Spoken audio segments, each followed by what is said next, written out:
November 15, 2021. A Tuesday afternoon in Washington, and a president is signing a 2,702-page bill while cameras press in from three sides. Nobody in the room has read all of it. Buried on page 994 are 14 lines of statutory text that will eventually reach inside every new truck sold in America, sit behind the steering wheel, and decide whether the driver is permitted to leave. The paragraph is titled Advanced Impaired Driving Technology.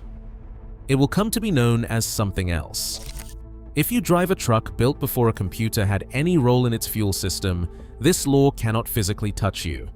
The question worth understanding is why and who decided that the rest of the country would not get a choice in the matter. In January 2019, a family of 5 named Abbas drove home from vacation on Interstate 75 in Kentucky. Issam Abbas was behind the wheel. His wife Rima was in the passenger seat. Their 3 children, Ali, 13 years old, Isabella, 12, and Giselle, 7, were in the back.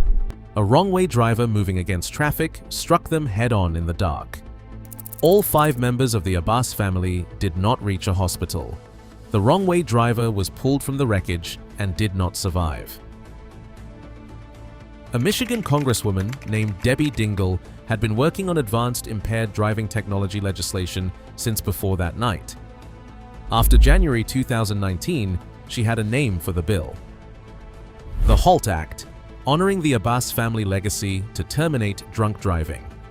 It spent 2 years gathering bipartisan co-sponsors, earning endorsements from MADD, insurance industry groups, and traffic safety organizations, moving through committee hearings that received no significant national coverage. In November 2021, it became Section 24,220 of the Infrastructure Investment and Jobs Act, tucked into a spending package so large that a staffer reading 8 hours a day would not have reached page 994 before the signing ceremony was over. The statute requires that every new passenger vehicle manufactured after the effective date of a coming federal standard be equipped with technology that, in the exact words of the law, must passively monitor the performance of a driver of a motor vehicle to accurately identify whether that driver may be impaired, and prevent or limit motor vehicle operation if an impairment is detected. That is not a paraphrase, that is the law with the president's signature on it. The provision applies to passenger vehicles manufactured after the effective date of the coming NHTSA standard. Light-duty pickup trucks, including the Ford F-Series, the Chevrolet Silverado, the Ram 1500 and 2500, and the GMC Sierra, fall squarely inside that definition. The law was named for a family of 5 killed on a Kentucky interstate by a drunk driver. The same law created the federal mandate for passive surveillance of every driver in every new vehicle sold in this country. Both of those things are true, and the distance between them is where the story begins. Before anything else about this mandate is examined, 2 facts belong here because they change the shape of everything that follows. The first, as of mid-2026, the technology this law requires does not exist. NHTSA reviewed 331 commercially available impairment detection systems in preparation for its rulemaking. Not one met the standard. The agency's December 2024 report to Congress put it directly. Alcohol impairment detection systems have not yet been implemented in production vehicles offered for sale to the public that would meet the requirements set forth. The original statutory deadline for NHTSA to issue a final rule was November 15, 2024. The deadline passed without a rule. The second fact, the mandate survived anyway. The statute does not expire when NHTSA misses a deadline. What Congress wrote is the obligation. What NHTSA has not yet written is the technical specification, the part that tells manufacturers exactly what sensors to install, what thresholds to program, and what the vehicle is permitted to do once the system trips. Those are different documents. Only one of them required a congressional vote to become law. The other one is still being written, and the clock started in 2021, regardless of when it finishes. The Driver Alcohol Detection System for Safety, DADSS, has been under development since 2008 through a public-private partnership between NHTSA and the Automotive Coalition for Traffic Safety. That coalition represents the automakers who will eventually be required to install the system in every vehicle they sell. 16 years of co-development between the agency writing the standard and the industry that will profit from compliance with it. DADSS operates through two distinct sensor approaches. The breath-based system draws air from the driver's side of the cabin through sensors positioned near the steering column. Those sensors measure alcohol concentration using infrared spectroscopy, tracking carbon dioxide as a molecular tracer because human exhaled breath contains carbon dioxide at concentrations distinct from ambient cabin air. That tracer ratio allows the system to separate the driver's exhalation from the breathing of a passenger in the seat behind them. The touch-based system uses tissue spectroscopy embedded in the vehicle's start button or steering wheel surface.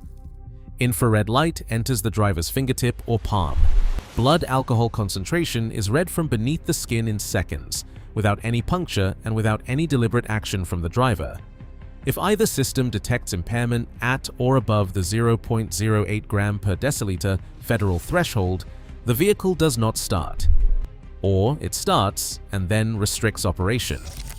The statute delegates that specific technical outcome to the NHTSA rulemaking that does not yet exist.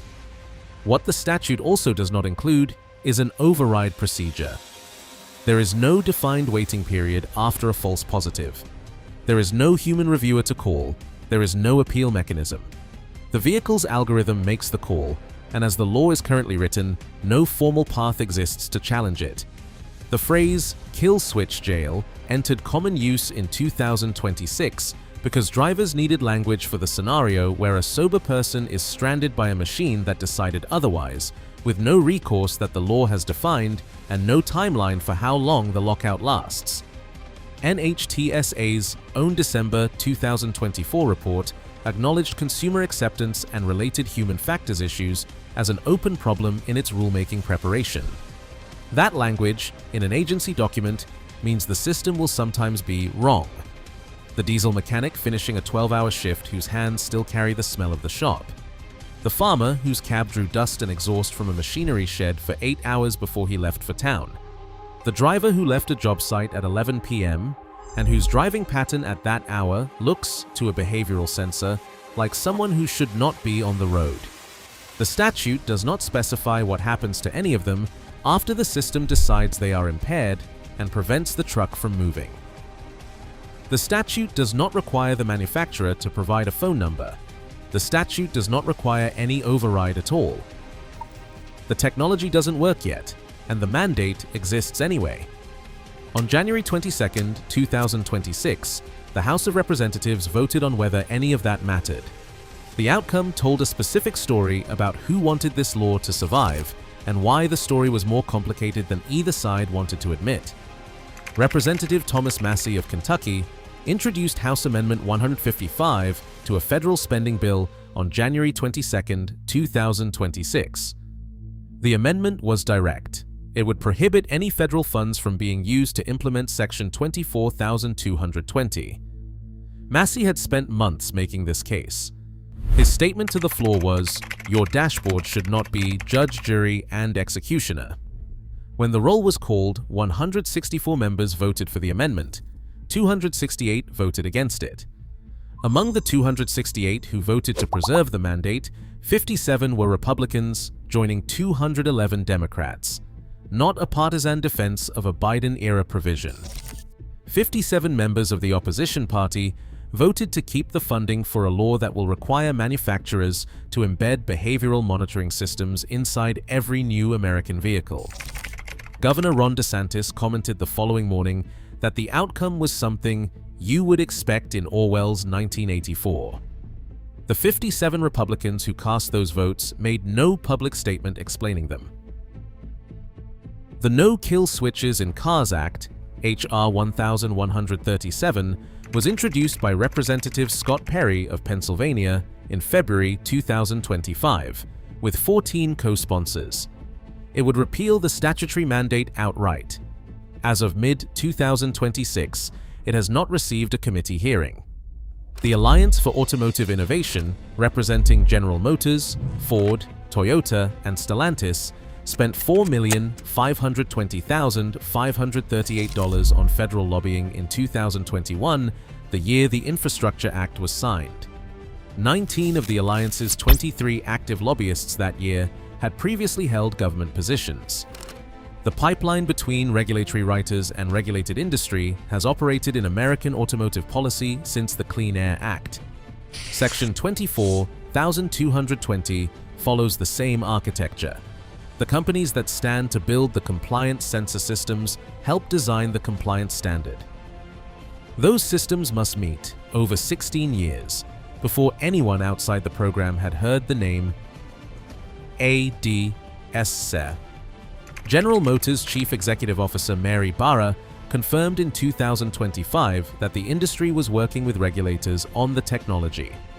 The DADSS program's trial deployment ran aboard commercial trucks operated by Schneider, one of the country's largest truckload carriers, accumulating hundreds of thousands of real-world operating miles in the years before the congressional deadline. The program that produced the evidence for the mandate was funded, in part, by the companies that will manufacture the systems the mandate requires. The safety argument is not invented. 12,429 people died in alcohol-impaired crashes in the United States in 2023. That number is real, and no one who cites it in this debate is misrepresenting it.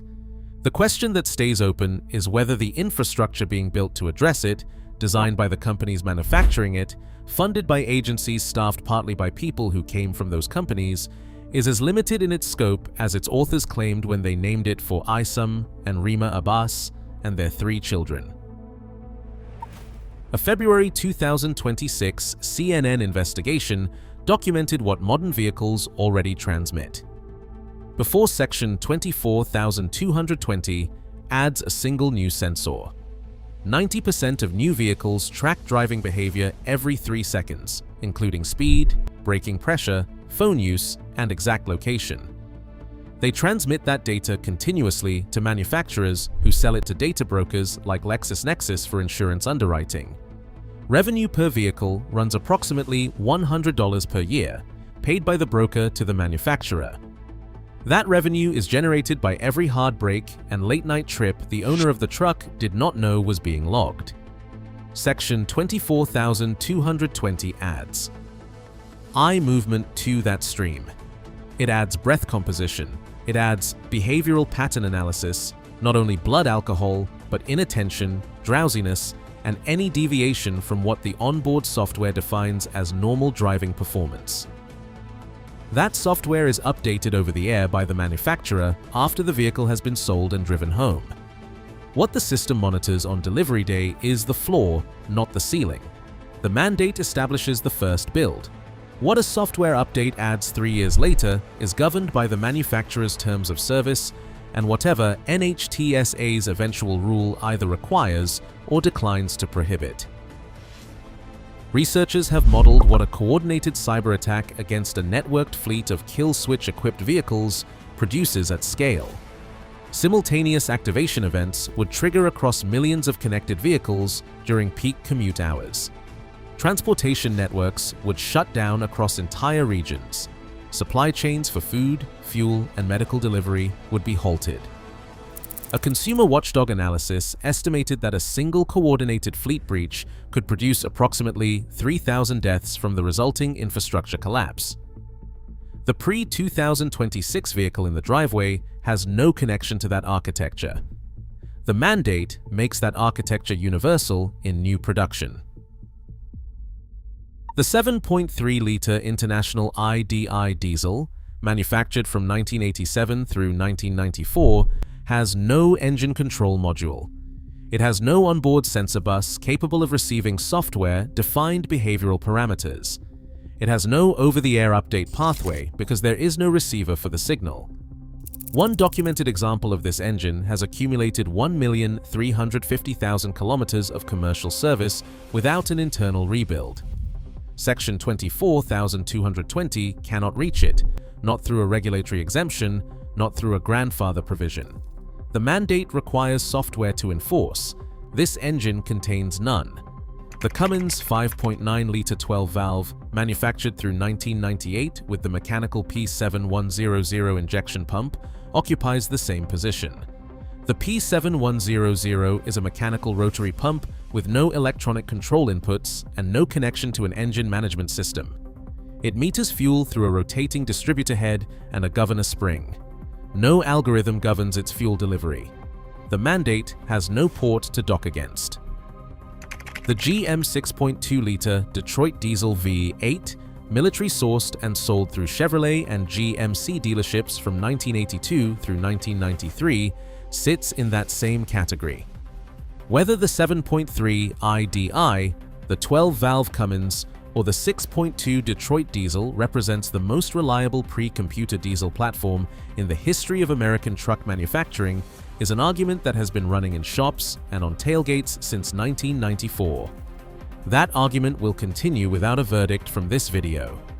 What these three platforms share, structurally, mechanically, by the nature of their construction, is that they were completed before the Architecture Section 24,220 mandates was conceived. Finishing something before a requirement is written turns out to be the most permanent form of immunity available. Congress passed a law to honor 5 people killed on an interstate on their way home.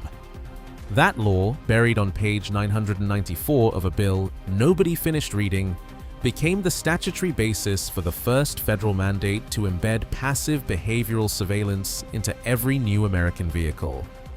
The Abbas family deserved a law in their name.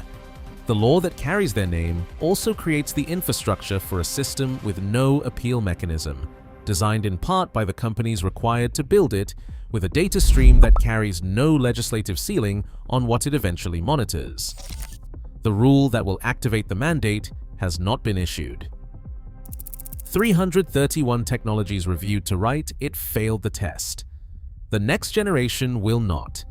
When the rulemaking is final and the first compliant vehicles roll off the line, the trucks built before any of this was conceived will still carry the same mechanical systems they left the factory with. No ECM port, no sensor bus, no pathway for the software to enter.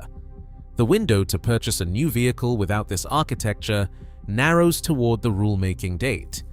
After that date, it closes for new production entirely. If you already own what was built before it was required, hold on to it. Not because of what it used to be, because of what it turns out to mean now.